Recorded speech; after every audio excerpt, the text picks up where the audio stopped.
বাইকে পেট্রোল দিব নাকি অকটেন দিব, এই কনফিউশন আপনি আছেন। কিন্তু একটা কথা কেউ বলে না, বুল ফুয়েল ইউজ করলে ইঞ্জিন ধীরে ধীরে খারাপ হচ্ছে, আর আপনি বুঝতেও পারবেন না যে ইঞ্জিনটা এরকমভাবে ড্যামেজ হচ্ছে। আজকে একদম ক্লিয়ার করে দিব আপনার বাইকের জন্য এক্স্যাক্টলি কোনটা নেবেন আর কেনই বা নেবেন। তো চলেন শুরু করি।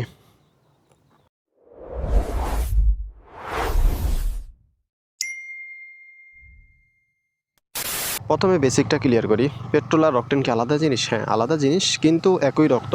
মানে হচ্ছে এক বাপের দুই ভাই আর কি।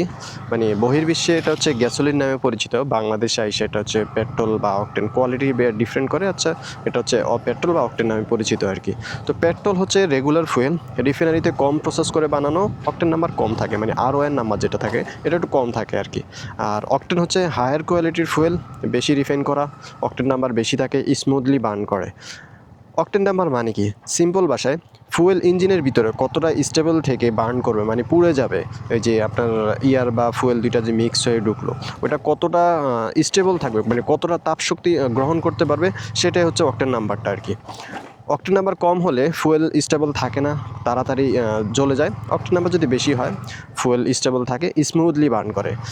বাংলাদেশে পেট্রোল হচ্ছে আপনার 80 থেকে 87 অকটেন নাম্বারের কাছাকাছি থাকে আর কি। মূলত বলে আর কি কোম্পানিগুলো, কিন্তু আসলে আসে হচ্ছে আপনার 80 কোয়ালিটি আসে অকটেন নাম্বার যেটা। আর অকটেন হচ্ছে আপনার কোম্পানিগুলো বলে 95 অকটেন নাম্বার আসে, কিন্তু এতটাও আসে না। আর যদি আসেও, তারপরেও এটার সাথে আপনার ওই যে বিভিন্ন রকমের কেরোসিন বা বিভিন্ন তেল মিক্স হয়, এই কারণে কোয়ালিটিটা আরও ড্রপ করে। তাই দুইটার মধ্যে বেসিক পার্থক্য রিফাইনারিং কোয়ালিটি বা বার্ন স্টেবিলিটি। মানে আপনার অকটেন নাম্বারটা কম না বেশি, এটা হচ্ছে মূল আপনার পার্থক্য বলা যায় আর কি। এই পার্থক্যটাই মূল কারণ আপনার বাইকের জন্য কোনটা ঠিক বা কোনটা বেঠিক। এই অকটেন নাম্বারের উপর নির্ভর করে আপনার তেলটা বাছাই করা সবচেয়ে জরুরি আর কি। তো এখন জানবো আমার বাইকের জন্য কোনটা ঠিক আছে, সেটা আমি কী করে বুঝবো? অ্যান্সারটা লুকিয়ে আছে হচ্ছে আপনার কম্প্রেশন রেশিওতে। এটা হচ্ছে ইঞ্জিনের পাওয়ার বা ফুয়েল চয়েসের মেইন ফ্যাক্টর হিসাবে ধরা যায়। শুনতে টেকনিক্যাল লাগে, কিন্তু বুঝতে একদম ইজি। আজকে বোঝানোর জন্য আমি একটা সিরিজ নিয়ে আসছি। এটা হচ্ছে আপনার এটা হচ্ছে সিলিন্ডার ব্লক, আর এটা হচ্ছে আপনার পিস্টন। তো দুটা স্বাভাবিক মাত্রায় আছে।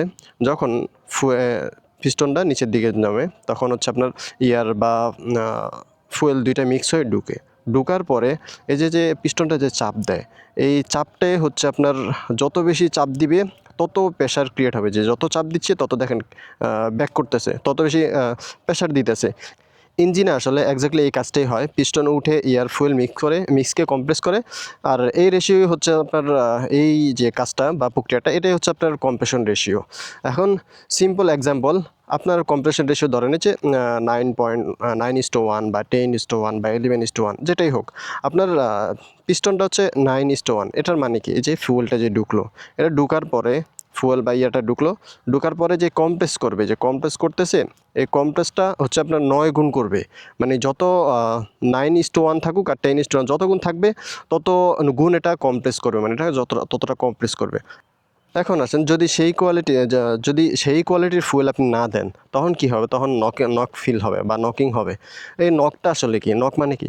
ফুয়েল টাইমের আগেই যে এই যে আমি ফুয়েল বা ইয়ার দুইটাই ঢুকার পরে যে কম্প্রেস করব, মানে 11 গুণ কম্প্রেস করবে। 11 গুণ কম্প্রেস করার আগে ধরেন যে 11 গুণ এটুক, ঠিক আছে? কিন্তু আমার একটু কম্প্রেস হওয়ার আগেই যে তাপ শক্তিটা সহ্য করতে না পারে, ওটা নিজে থেকেই জ্বলে গেল। মানে ইঞ্জিনে স্বাভাবিকভাবে যে প্রক্রিয়া, স্পার্ক প্লাগের মাধ্যমে যে ফুয়েলটা বা এয়ার মিক্সটা কম্প্রেস করার পরে যে জ্বালিয়ে দেয়, সেটা জ্বালানোর আগে নিজে থেকেই জ্বলে যায়। এই জ্বলে যাওয়ার ফলেই আসলে আগে থেকেই তাপশক্তি সহ্য করতে না পারে, নিজে থেকে জ্বলে যাওয়াকে আসলে নকিং বলে। এর ফলে আসলে হয় কি? এর ফলে হচ্ছে আপনার ইঞ্জিনে ভাইব্রেশন হবে, তারপর হচ্ছে আপনার পাওয়ার লস হবে। আপনি কম্প্রেস করার 11 গুণ কম্প্রেস করার আগে কিন্তু আপনার এই যে কম্প্রেস 11 গুণ, কিন্তু আপনার হলো ধরেন 8 গুণ। তো 8 গুণ হওয়ার পরে যে ফিডব্যাকটা পাবেন না, তো 11 গুণ হলে তখন এটার ফিডব্যাকটা বেশি পাবেন।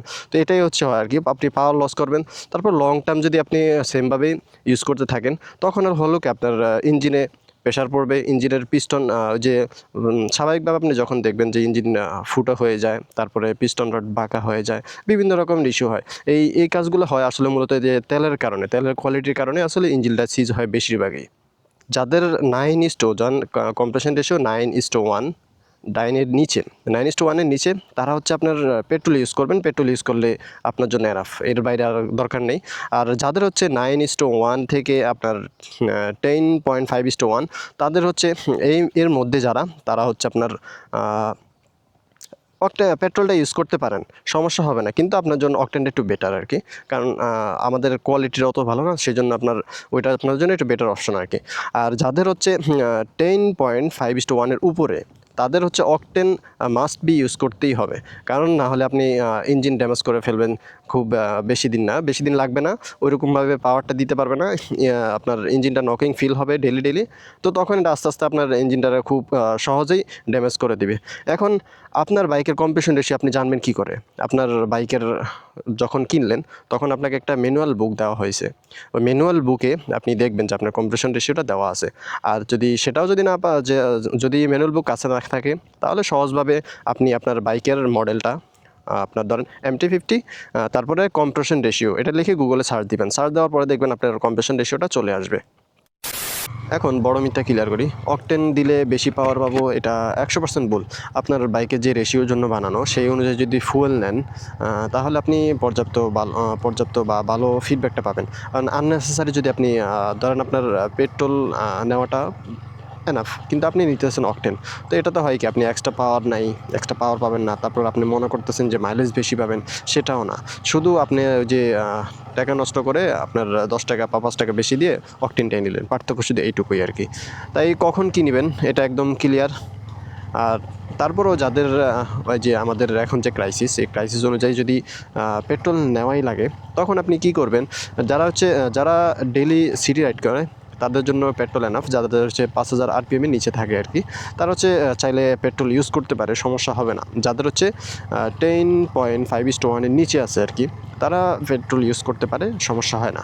তারপর হচ্ছে যারা হাইওয়ে লং রাইড বা হাই RPM-ই ইউজ করে, যাদের ধরেন আপনার ট্যুরে যায় বা হাইওয়েতে চালায়, তারপর হচ্ছে হাই RPM দিয়ে চালায়, যেমন 5000-এর বেশি, 5000 থেকে বেশি RPM-এ চালায়, তাদের জন্য হচ্ছে আপনার অকটেনটা বেটার। আপনি পেট্রোল ইউজ করতেছেন এখন, কিন্তু আপনি নকিংটা ফিল করতেছেন। নকিং ফিল করার কারণে আপনি ইমিডিয়েটলি যত তাড়াতাড়ি সম্ভব আপনি ওই তেলগুলোর সাথে অকটেন ঢুকাই নেবেন। আর যদি বেটার হয়, আপনি তেলগুলো বের করে আপনি অকটেনটা সুইচ করে নেন, তাহলে হয় কি আপনার জন্য নকিং ফিলটা চলে যাবে। তারপর হচ্ছে পাম্প কোয়ালিটি যদি আপনার ডাউটফুল থাকে, তাহলে আপনি অকটেনটা সেফ অপশন। কারণ আমাদের দেশে যে কোয়ালিটির তেলগুলো আসে, এগুলো হচ্ছে আপনার বিভিন্ন তেল মিক্স হয়, এই কারণে কোয়ালিটিটা আরও ড্রপ করে। তো সেই জন্য আমি মনে করি যাদের হচ্ছে FI বাইক বানিয়ে, যাদের ফুয়েল ইঞ্জেক্টর বাইকগুলো আছে, সেগুলোতে আপনি যাদের কম্প্রেশন রেশিও কম হোক আর বেশি হোক, বেশি হলে তো মাস্ট বি অকটেন লাগবে, যাদের কম তারাও আপনার অকটেনটা ইউজ করবেন। এটা আপনার জন্য সেফ অপশন, মানে আমাদের দেশের তেলের কোয়ালিটি হিসাব করে আর কি।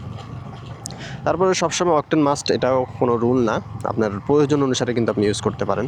যে আপনার যদি 9:1-এর নিচে থাকে আপনার কম্প্রেশন রেশিও, তাহলে আপনি মাঝে মধ্যে অকটেন নিলেন, সেটা হচ্ছে এক হিসাব।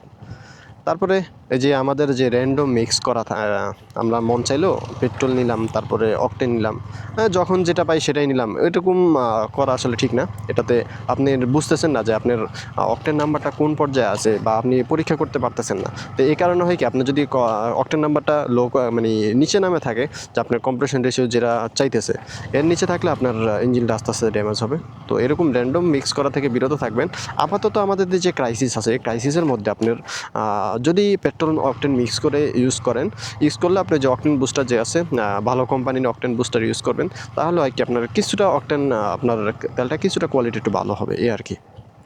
বাংলাদেশে আসলে প্রবলেমটা ফুয়েল টাইপ না, প্রবলেমটা হচ্ছে ফুয়েল কোয়ালিটি। সেম পেট্রোল কিন্তু দুইটা আলাদা পাম্পে কোয়ালিটি কমপ্লিটলি ডিফারেন্ট পাবেন। তারপর হচ্ছে আপনি একই পাম্প থেকে নিলেন, তা আবার ভিন্ন দিনে নেওয়ার কারণে দেখবেন যে কোয়ালিটি আবার বিভিন্ন হয়ে গেছে। তো একটা কাজ করবেন, একটা ট্রাস্টেড পাম্প ফিক্স করবেন, যেখান থেকে আপনি রেগুলারলি তেল নেবেন, যেটাতে আপনি বুঝতে পারতেছেন যে তেলটা আপনার সবসময় ভালো থাকে। তো সেই পাম্পটাতে রেগুলারলি যাবেন। আমি নিজে MT-50 আমি দেখেছি, শুধু পাম্প চেঞ্জ করার কারণে মাইলেজ ড্রপ করে যায়, তারপরে ইঞ্জিনে এক্সট্রা ভাইব্রেশন থাকে, যেটা আমি খুব ইজিলি ফিল করছি আর কি। তো ইঞ্জিনের জন্য ফুয়েল টাইপ না, আসলে ফুয়েল কোয়ালিটিটা আসলে ম্যাটার করে। ওই অকটেন পেট্রোল এগুলো কোনো কিছু না, আপনার ফুয়েল কোয়ালিটি অকটেন নাম্বারটা কী পর্যায়ে আছে, ওটা হচ্ছে সবচেয়ে বেশি ইম্পর্ট্যান্ট। এখন শর্টে বলতে গেলে কম্প্রেশন যাদের 9.9:1 নিচে আছে তারা পেট্রোল ইউজ করতে পারেন, তাদের জন্য সেফ, মানে কোনো ইস্যু নেই। আর যাদের হচ্ছে 9:1 থেকে 10.5:1 উপরে, তাদের হচ্ছে অকটেন মাস্ট বি ইউজ করবেন। আর যাদের হচ্ছে মাঝামাঝি অবস্থা আছে তারা চাইলে ইউজ করতে পারেন। আর যাদের এফআই বাইকগুলা ফুয়েল ইঞ্জেক্টর বাইক, তারা অবশ্যই অকটেনটা ইউজ করবেন। এটা আপনার জন্য সবচেয়ে সেফ অপশন। এখন আপনার বাইকের নাম কমেন্টে লিখুন। যদি আপনি বুঝতে না পারেন যে আপনার কম্প্রেশন রেশিও কত বা আপনার জন্য কোনটা সেফ অপশন, সেটা যদি আপনি বুঝতে না পারেন, আপনি আপনার বাইকের নামটা কমেন্ট করতে পারেন। আমি আপনাকে রিপ্লাই করে বলে দিব যে আপনার জন্য কোনটা সেফ অপশন বা আপনার কোনটা চুজ করা সবচেয়ে বেটার অপশন। তো পরবর্তী ভিডিওর জন্য অপেক্ষা করতে পারেন। সেই পর্যন্ত ভালো থাকবেন, সেফ রাইড করবেন। আল্লাহ হাফেজ।